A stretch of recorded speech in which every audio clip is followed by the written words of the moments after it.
Welcome back to UG academy. నా పేరు కిషోర్.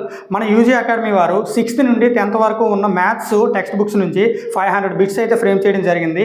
దాంతోపాటు ఆ 500 బిట్స్ కూడా ఎక్స్ప్లెనేషన్ పీడిఎఫ్ ఇవ్వడం జరుగుతుంది. దాన్ని మీరు డౌన్లోడ్ చేసుకుని చూసుకోవచ్చు. ఇది ఎవరికంటే నాన్ మ్యాథ్స్ వాళ్ళకి చాలా యూజ్ అవుతుంది. దీంతోపాటు ఎగ్జామ్ ముందు క్విక్ రివిజన్ చేయడానికి చాలా యూజ్ అవుతుంది. ఇప్పుడు మన సమస్యలోకి వెళ్ళిపోతాం. Hi friends, welcome back to UG academy. 10th class page number 314లో ఉన్న ఈ సమ్ను ఒకసారి చూద్దాం. కిషోర్, గణేష్ మంచి స్నేహితులు. వారిద్దరి పుట్టినరోజు పండుగలు సంవత్సరంలో ఒకే రోజు రావడానికి గల సంభావ్యత ఎంత అన్నాడు. అంటే లీఫ్ సంవత్సరం కాదనమాట. లీఫ్ సంవత్సరం కాకుండా నార్మల్ ఇయర్లో అయితే సంవత్సరంలో ఒకే రోజు రావడానికి గల సంభావ్యత ఎంత అని అడగడం జరిగింది. ఇప్పుడు వేర్వేరు రోజులు వచ్చిందనుకో, చూద్దాం. ఫస్ట్ ఇద్దరు పుట్టినరోజులు వేర్వేరు రోజులు రావడానికి సంభావ్యత ఎంత ముందర కనుక్కుందాం. దాని నుంచి ఇది రాబట్టచ్చు. వేర్వేరు రోజులు అన్నాం అనుకోండి, ఒకే రోజు ఇద్దరు పుట్టినరోజులు ఒక రోజు అయింది అనుకోండి, మిగతా రోజులన్నీ కూడా వేర్వేరు రోజులు అవ్వడానికి అవకాశం ఉంటుంది 365 డేస్లో. కాబట్టి 365 డేస్లో వేర్వేరు రోజులు, ఒకే రోజు పుట్టినరోజు అయితే వేర్వేరు రోజులు అవ్వడానికి ఎంత ఉంటుందంటే 364 వేర్వేరు రోజులు అవ్వడానికి.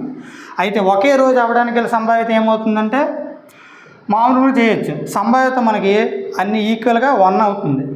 ఎన్ని విధాలుగా అయినా సంభావ్యత ఒకే రోజు అవ్వడానికి ప్లస్ వేరువేరు రోజులు అవ్వడానికి గల సంభావ్యత 1 అవుతుంది. ఈ 1 నుంచి ఈ వేరువేరు రోజులు అవ్వడానికి గల సంభావ్యతని తీసివేస్తే సరిపోతుంది అనమాట. ఇలా చూస్తే 365 - 364/365 అంటే 1/365. 1/365 ఇదే ఆన్సర్ అవుతుంది. ఇదే ఇలా ఎందుకు చెప్పడం జరిగింది డైరెక్ట్గా చెప్పకుండా అంటే, వేర్వేరు రోజులు అవ్వడానికి సంభావ్యత కూడా మీకు తెలుస్తుంది. దీంతోపాటు వేర్వేరు రోజులు అవ్వడానికి గల సంభావ్యత, ఒకే రోజు అవ్వడానికి గల సంభావ్యత కలిపి 1 అనే విషయం మీకు తెలుస్తుంది.